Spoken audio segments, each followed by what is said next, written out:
The Baseball Together Network presents the Seattle Baseball Together podcast with your host, Blackjack Brad, and now, Seattle Baseball Together. Welcome to the very first episode of the Seattle Baseball Together podcast. I will be your host. I am Brad, and today I'm not going to be joined by anybody, but in the future, I'll have other guests and guest hosts and things like that, so you don't have to just listen to my voice. But here we go. We're going to get started today. This is a monthly podcast where I'm going to be talking all Seattle Mariners all the time, American League West, anything that has to do with the Seattle Mariners.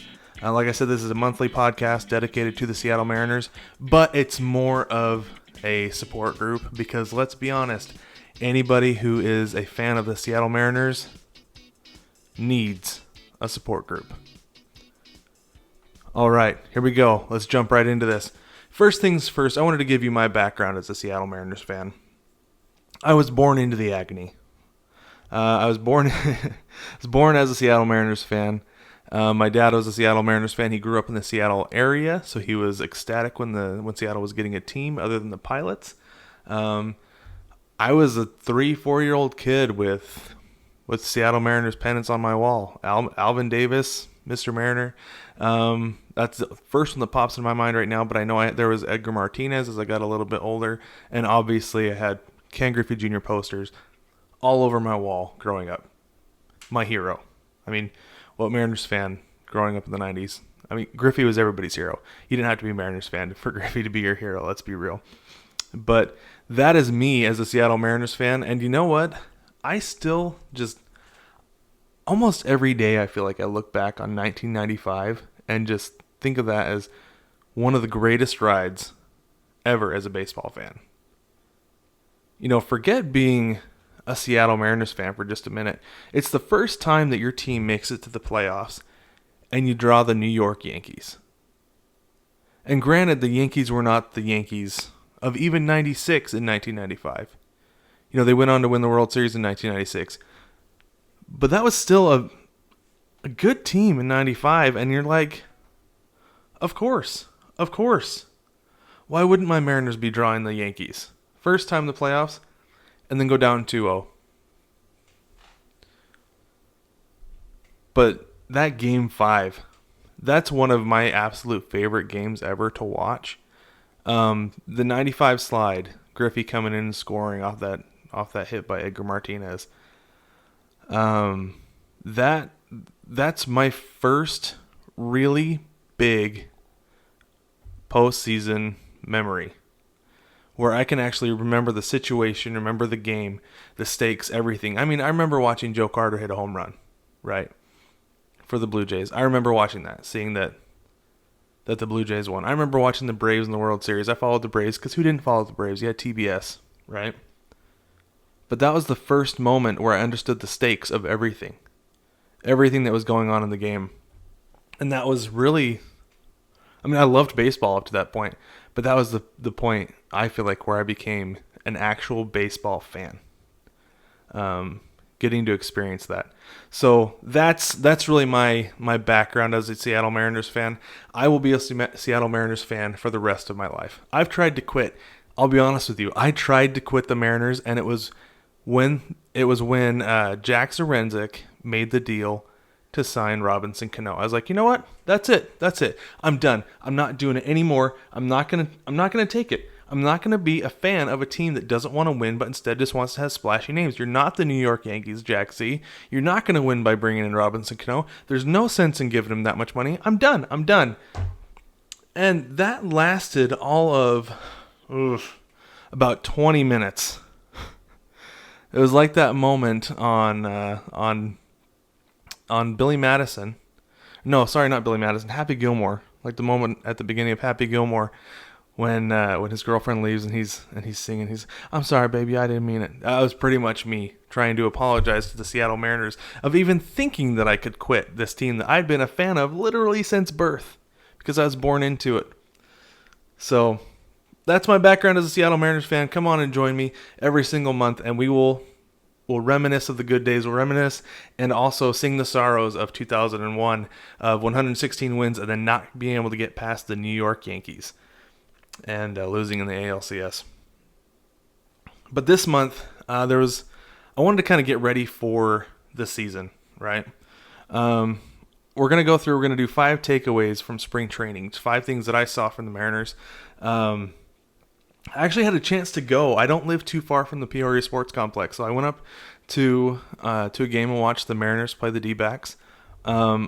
It was hard to get tickets this year. If you weren't able to get tickets, don't feel like you're alone. I'm local, and I could only get tickets to one game. So don't feel too bad about it. It was a tough year. It was really tough with limited capacity.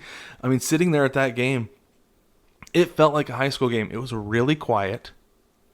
Really quiet. And looking at the stands, we were sitting out in the outfield. We were out on the berm. I've got a son who's got a lot of energy, so I was like, let's sit on the berm. You can go run back and forth, and that's exactly what he did. But looking in at the grandstand, it looked, you could hardly see the people. It was so empty looking. It was insane. I could not believe how empty it was there. So the experience was definitely different, but the game itself, no different. There was nothing wrong with the game itself. So let's get into my 5 takeaways from spring training this season, and things that we can look for going into the regular season. So first, I don't feel like there's a whole lot of depth in this team. The starters are the starters. The starters are good. The starters are really very good. And we all know how good Kyle Lewis is. The guy won the Rookie of the Year last year. And there's a reason for it.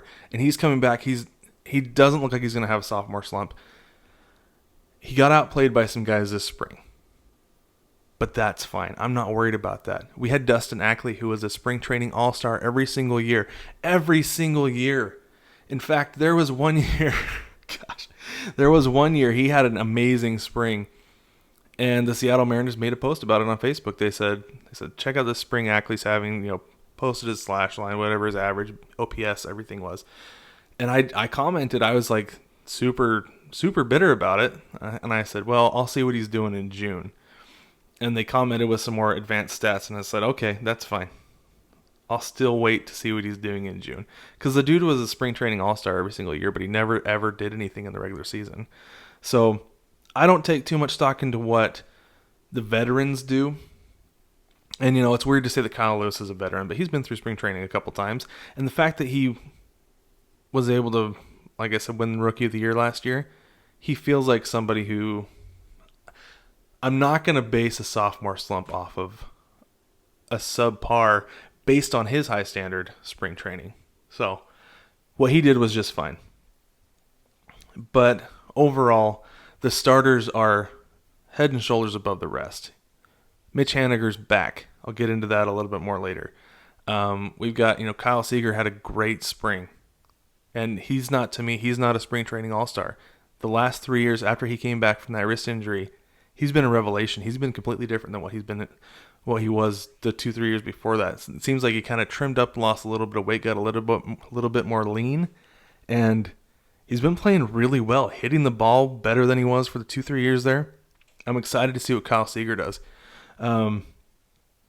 But it feels like there's not going to be a whole lot of depth. We've got a lot of guys who are, if we're going to win games, if the Mariners are going to win games, they're going to have to play, at least 140 games to win 85 games. So, but like I said, Mitch Haniger's back. Kyle Lewis, he's our reigning Rookie of the Year, and we've got Jared Kalanick, we've got Julio Rodriguez, who I don't know if I'll get to him in a little bit, but I don't know how long the Mariners can keep him in the minor leagues. The outfield's starting to get a little crowded. We've got Jake Fraley out there as well. It's going to be interesting to see some of the moves that are made. You're going to have your 3, possibly you could have your 4 everyday starters. 3 of them are outfielders, 1 is a DH, because you got some good hitters out there too. Kyle Lewis is a great hitter. Mitch Haniger's a great hitter. Jake Fraley is making improvements. I don't know that he's where they think he can be or where they want him to be, but he has improved from what I saw last year, and I'm really happy about that. But let's go on to Julio Rodriguez. This is the third thing I want to talk about here. This guy is the real deal. And not only is he a fantastic hitter, This dude is huge. Just looking at him compared to other players on the field. Kyle Lewis is another one. He is so big. I saw him last year, actually, up close and personal. We were probably 20 feet away from him. My son was getting his ball signed while we were at spring training last, 2020, just before COVID hit and everything shut down. But we were probably 20 feet away from him, just missed getting his ball signed. But I did not realize how big he was. And Julio Rodriguez is exactly the same. Those dudes are huge. Just absolutely enormous. You've got guys like Braden Bishop, who just got sent down to the minor league camp. He's not nearly as big as those guys. That Julio Rodriguez and Kyle Lewis are completely different animals out there. Those guys are big and they hit the ball hard. Julio especially, he is a big dude, and he is really, really good. I've been really happy with what I've seen with him. He had one of the top 3 OPSs this spring for the Mariners. I don't see why. He got sent down to the minor league camp actually yesterday. Full disclosure, today is March 27th, Saturday night, March 27th. He got sent down to the minor league camp yesterday, and I don't know why they did. I understand keeping guys in the minor leagues, thinking that you've got to develop them to their max potential at that level. And he hasn't played any above high A, I believe. But some guys are just ready. Some guys are just ready to get up to the show. And Julio Rodriguez is one of those guys to me. The Mariners in 1989 tried to keep Ken Griffey Jr. in the minor leagues for another year. But by the time opening day rolled around, they said we couldn't. We just couldn't keep him in the minor leagues. There was nothing left for him to do. And, Julio missed a year last year. So that they've kind of got an argument there. But I really, really hope with everything that we've seen in the last month with the Mariners and the former CEO that they are not manipulating his service time. Because if he has a poor relationship with Seattle come time for free agency, he's going to be gone. And as a homegrown player, he has the potential to be a franchise player for a very, very long time. A very long time. If we have Rodriguez, Lewis, and Kalanick in that outfield for 6+ years, the Mariners could be contenders, not only for the AL West, but I feel like for the American League. Having those guys patrol that outfield, no ball is dropping. No ball is dropping out there.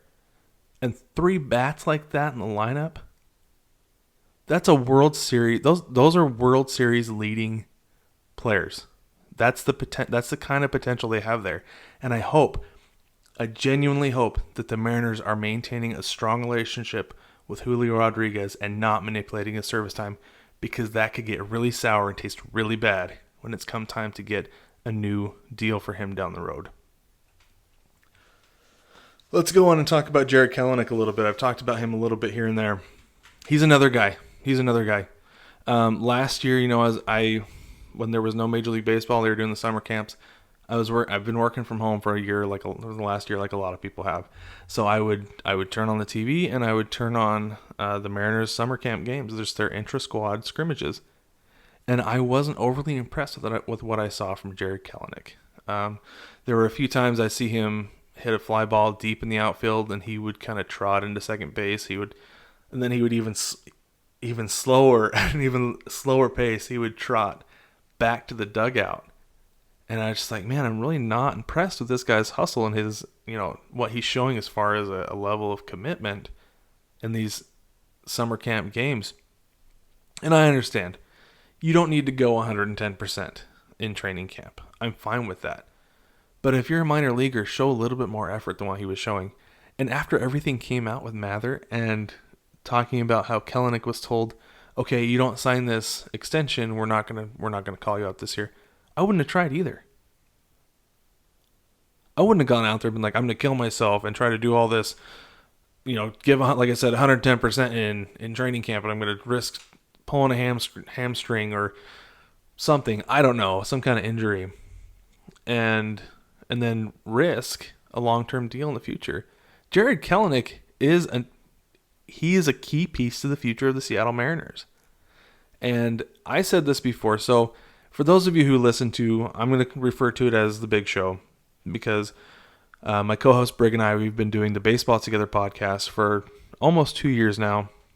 It's a weekly show. If you haven't heard it, go check it out. I said that the Mariners could repair their relationship with Jarred Kalanick by calling him up and having him on the opening day roster. Whether he's starting in center field or not, or starting in left field, right field, wherever they're going to have him, starting on the outfield, wherever they want him or not, he needs to be on the opening day roster. That is a relationship that needs to be repaired. If the Mariners wait until May, middle of May, to call him up, that is 100% proof of service time manipulation.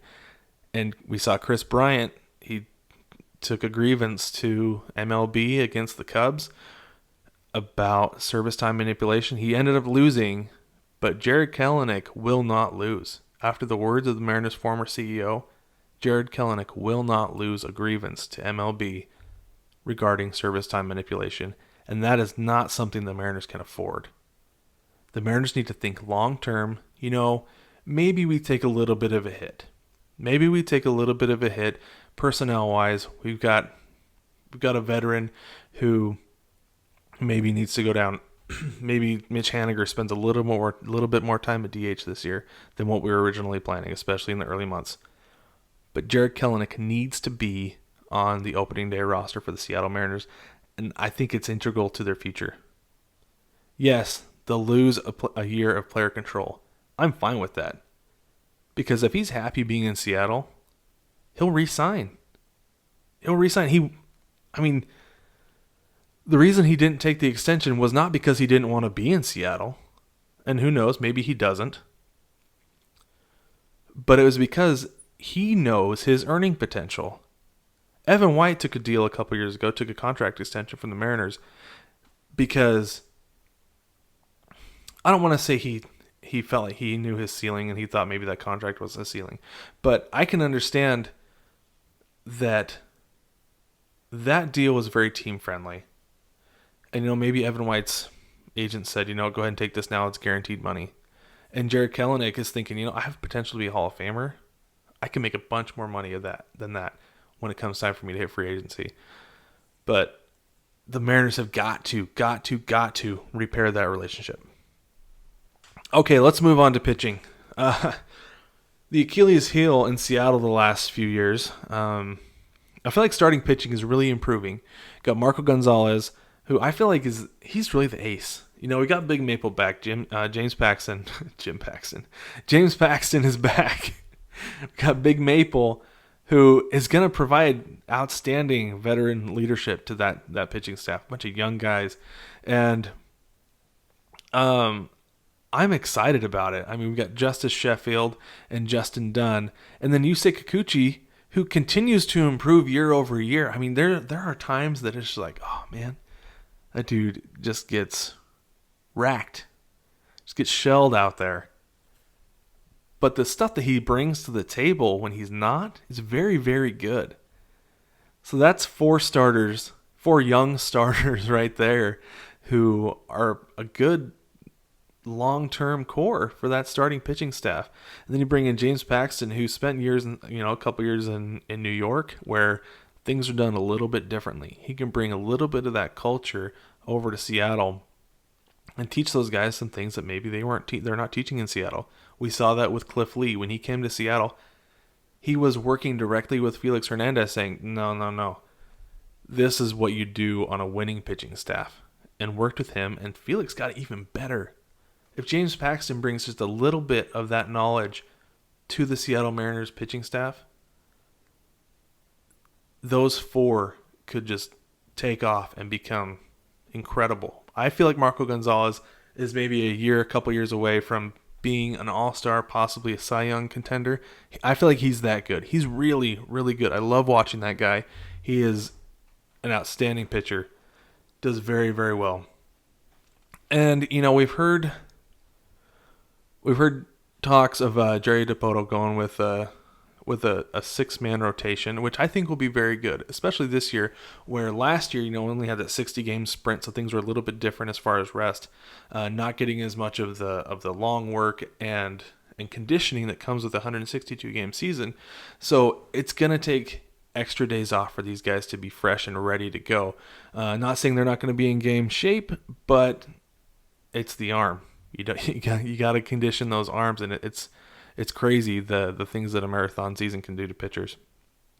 But the bullpen has been a problem. Traded away Edwin Diaz, and that seems like that could not have come a day too soon because he has not done outstanding in New York for the Mets.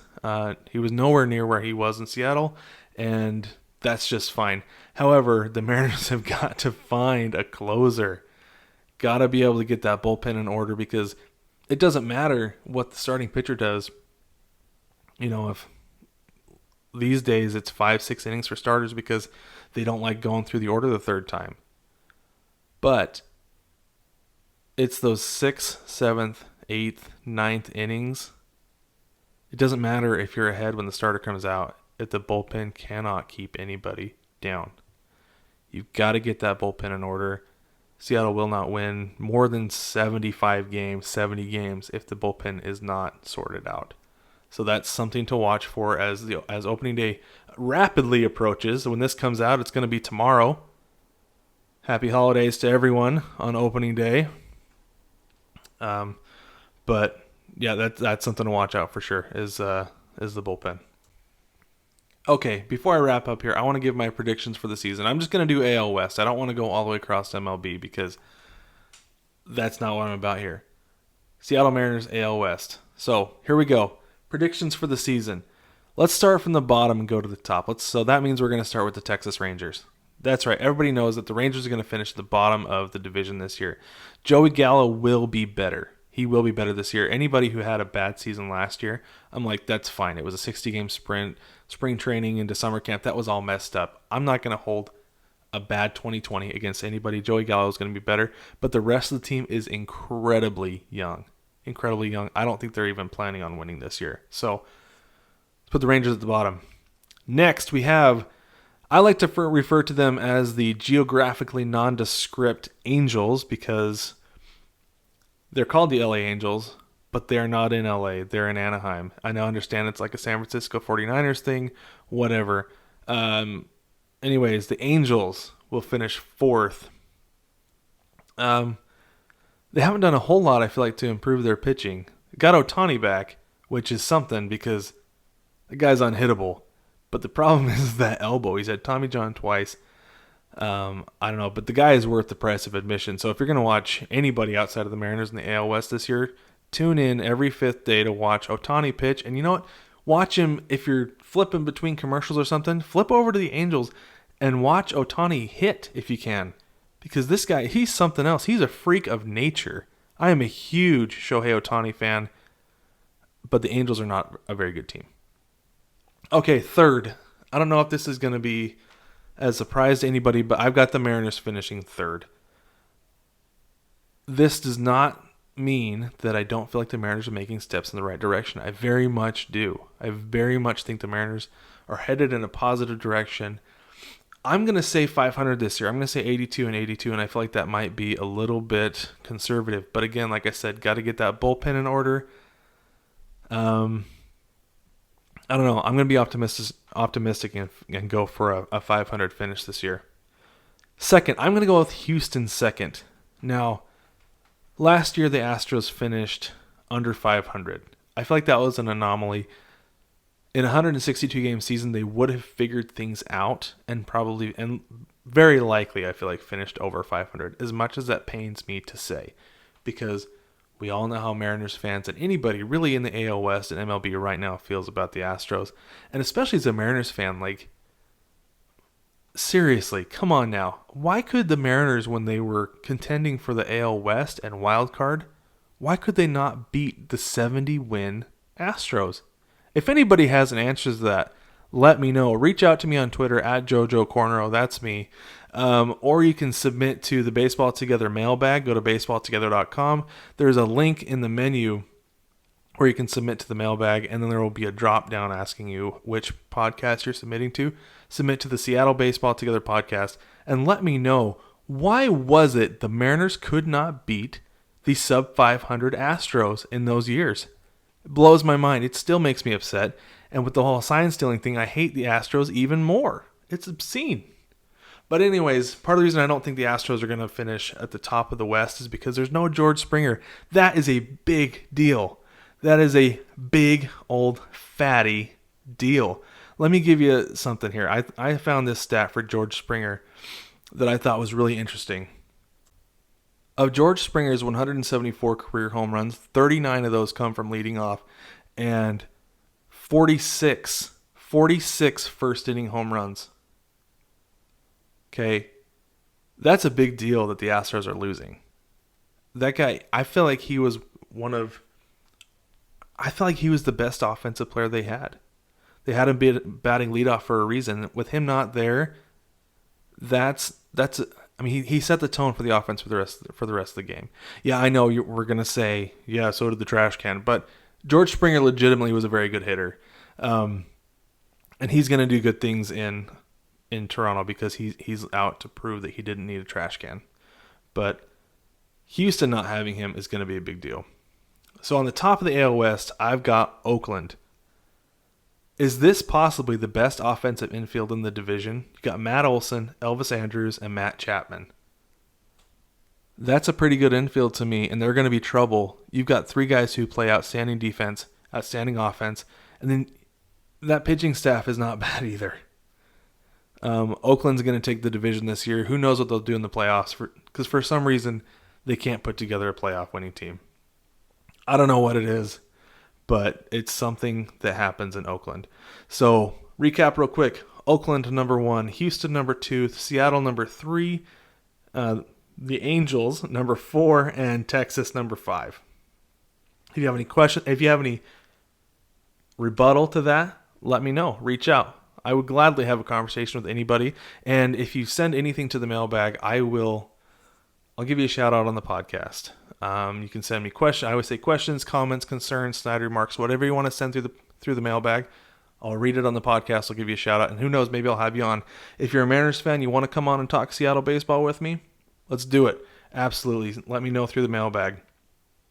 Before I get out of here, don't forget to check out, like I said, the Baseball Together podcast, call it The Big Show. Every Tuesday we're dropping new episodes of that. And then also through the entire Major League Baseball season, every weekday, Monday through Friday, you will be getting the Baseball Together daily podcast, where I will go through and I'm just going to recap the box score for you for your commute so you don't have to check it out yourself. Know who won, who lost, and the players that got their teams where they needed to be. And last but not least, don't forget, you can shop merch. Baseball Together merch, specifically Seattle. I have a link down in the description. You can go to baseballtogether.com and click Seattle, and it will take you to a page that specifically has all Baseball Together merch that is specific to Seattle. We've got t-shirts, we've got sweatshirts, hoodies, t-shirts for kids, youth, onesies for babies. Check it out. You're going to love it. But this is the very first episode of the Seattle Baseball Together podcast. I am Brad, and I will catch you next month.